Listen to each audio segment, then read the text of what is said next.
શ્રી કૃષ્ણ, જય માતાજીની।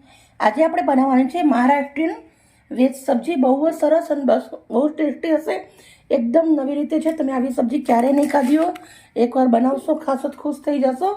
અને આ બધી શાકભાજી કેવી રીતે બચાવી, કેવી રીતે બનાવવું એ બધું તમારા જોડે વિડીયો શેર કરીશ। શું નાખીશ એ પણ તમને બતાવીશ। સૌથી પહેલાં એક મસાલો બનાવવાનો છે। લીલી મફળી ફ્રેશ ખોલી લીધી છે, અડધી વાટકી, અને ફ્રેશ ટોપરું લીધું છે થોડું। હવે આપણે મસાલો નાખીશું। લાલ મરચું નાખું છું 1 ચમચી, અડધી ચમચી મીઠું નાખવાનું છે, અડધી ચમચી હળદર નાખવાની છે, થોડીક એવી હિંગ નાખવાની છે, થોડુંક 1 ચમચી જેટલું જીરું, થોડાક હવે કાળા મરી, લાલ લીલા મરચાં તીખા લાસ્ટમાં નાખવાના છે 1 ચમચી ભરી, અને તલ। હવે મસાલાને પીસી લેશું। મસાલો પીસી અને રેડી થઈ ગયો છે। બનાવવાની રીત ચાલુ કરીએ। હાંડી લીધી છે, 2 ચમચા એટલું આપણે તેલ ગરમ કરવાનું છે।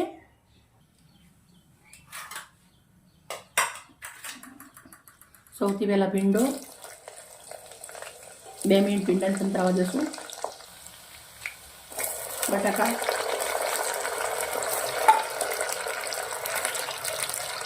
મકાઈ,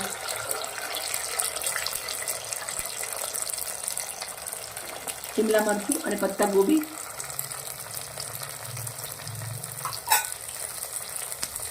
વટાણા અને ગાજર, લાસ્ટમાં પરવળ।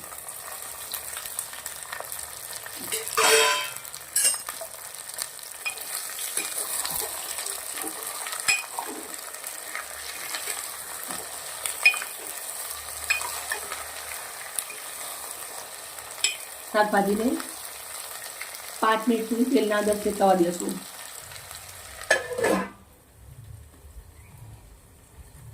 એક બાજુ આપણું શાક સંતરાઈ રહ્યું છે।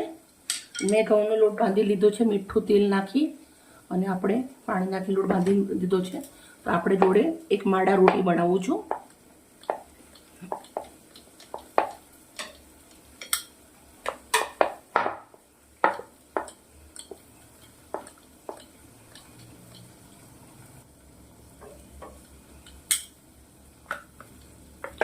માડા રોટી આવી રીતના જાડી અને મોટી આવે છે। મેં 2 રોટી વણી અને રેડી કરી દીધી છે।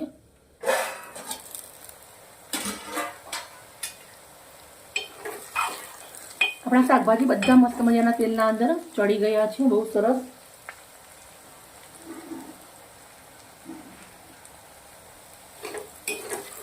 એકદમ ગરમ છે, હું તમને બતાવીશ। શાકભાજી ચડી ગયા છે, એકદમ આસાનીથી ટુકડા થઈ જાય છે। ગરમ હતું એટલે બળી જવાતું હતું। હવે આ શાકભાજી સાઈડમાં મૂકી દઈશું અને મસ્ત એક વઘાર કરવાનો છે। કઢાઈ લીધી છે, 2 ચમચી તેલ મૂક્યું છે। તેલ ઓછું લેવાનું છે, કેમ કે આપણે શાકભાજી સાંતરી એના અંદર તેલ વધારે હતું એટલે। થોડા સૂકા મરચાં છે 2-4, થોડા તજના ટુકડા છે, 2 ઇલાયચી છે, 1 પથ્થરનો ફૂલનો ટુકડો લીધો છે અને 2-3 ટુકડા કર્યા છે, 2 તેજ પત્તા છે, થોડું રાઈ અને જીરું, ગરમ મસાલા, થોડુંક વાટેલું લસણ નાખીશું,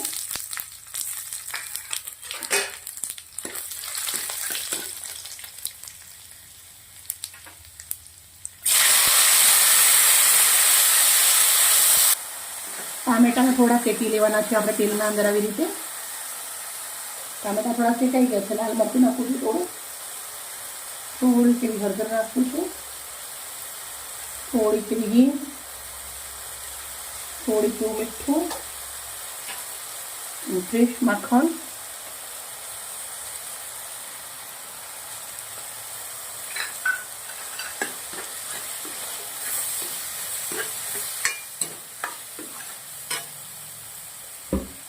હવે આપણો મસાલો પીસેલો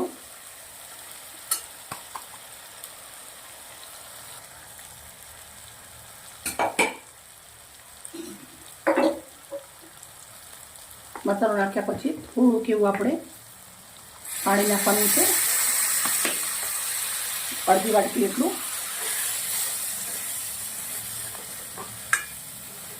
થોડી વાર મસાલાને શીખવા દેશું. મસાલો સરસ પાકી ગયો છે. હવે આપણા બધા જ વેજીટેબલ નાખી દેવાના છે.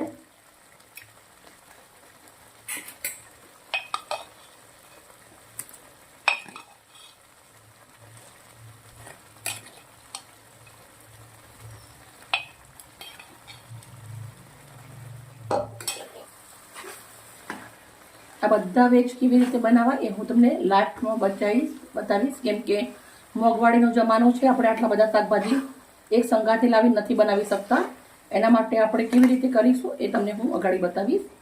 5 મિનિટ સુધી પાકવા દેશું અને 5 મિનિટ થઈ ગયા છે. સબ્જી મસ્ત પાકી ગઈ છે. હવે આપણે અંદર ફૂલ લીલા ધાણા નાખી દઈશું. થોડોક એવો લીંબીનો રસ નીચું છું. લીંબુ નીચવ્યા પછી સરસ મજાનું મિક્સ કરી દઈશું. ગેસને બંધ કરી દઈશું અને આપણે માડા રોટી શેકી લઈશું.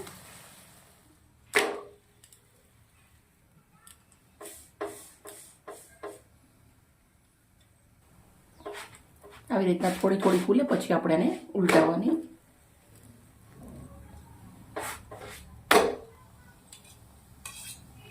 આ માડા રોટી આવી રીતના અમે ઘીના અંદર જ બનાવીએ છીએ. બંને બાજુથી પહેલાં શેકી લેવાની, પછી આવી રીતે થોડું થોડું ઘી લગાવી દેવાનું.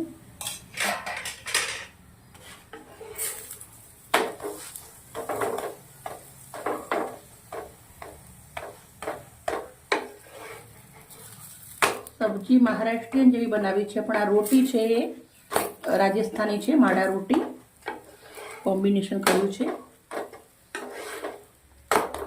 રોટી આપણી રેડી થઈ ગઈ છે. આપણી સબ્જી બાઉલના અંદર નીકાળી દઈશું. મિત્રો, તમે ઘણી જાતની સબ્જી ખાધી હશે, પણ આ સબ્જી એકવાર જરૂરથી બનાવજો અને ખાજો. બહુ જ સરસ અને સાથે ટેસ્ટી છે અને હેલ્ધી પણ છે. બાળકો આમ પરવર એવું નથી ખાતા હોતા, પણ પરવર હેલ્થ માટે બહુ જ જરૂરી વસ્તુ છે. એટલે મેં આવી રીતના એક મસ્ત મજાની પરવર દેખાય ને એવી રીતના સબ્જી બનાવી દીધી છે. મિત્રો, આપણે રોજની શાકભાજી ઘરમાં અંદર લાવતા હોઈએ છીએ. બબે આપણે થોડા ટુકડા શાકના રાખવાના અને પછી આવી રીતના 5-6 જાતની શાકભાજી ભેગી થાય એટલે પછી આપણે આવી રીતના એક સબ્જી બનાવવાની. કેમ કે મોંઘવારીનો જમાનો છે, બધી સબ્જી એક સાથે લાવીને આપણે નથી બનાવી શકતા. એના માટે થોડું થોડું બચાવવાનું અને પછી આવી રીતના આલિશાન સબ્જી બનાવવાની. મિત્રો, આજની વિડીયો અમારી થોડી મોટી છે, પણ બહુ સરસ મજાનું જમવાનું મારું બને છે. મારી વિડીયો સારી લાગી હોય તો પ્લીઝ અમને લાઈક કરજો અને દોસ્તો અંદર શેર કરજો.